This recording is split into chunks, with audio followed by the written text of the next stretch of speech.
আসসালামু আলাইকুম। এই যে দেখতে পাচ্ছেন এক পাতিল ভাত আর মুরগি গোস্ত চামড়া দিয়ে সুন্দর করে রান্না করে নিয়ে আসছি। খাবার দিলাম ওদেরকে। কী অবস্থা ভাই, ভালো আছেন? ভাত দিলাম এক পাতিল, ঠিক আছে?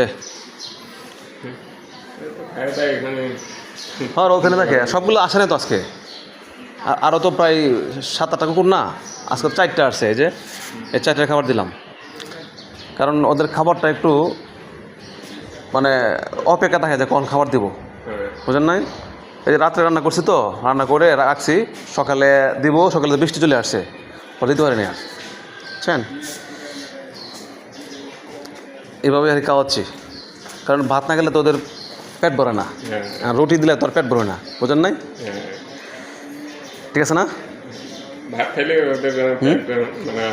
হ্যাঁ, ভাত খেলে তো পেট ভরে।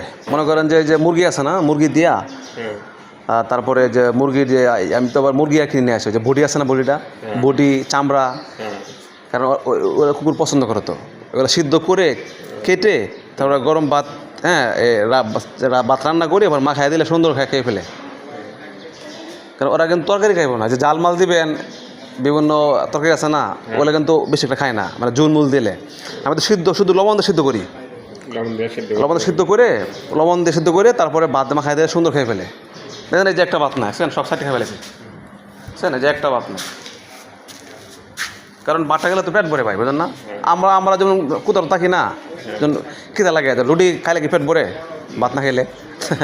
তো ওরাও তো এরকম, বুঝছেন? চিন্তা করি যে আসলে যারা আমাদের ভিডিও দেখেন কুকুরে খাওয়াবেন নাকি।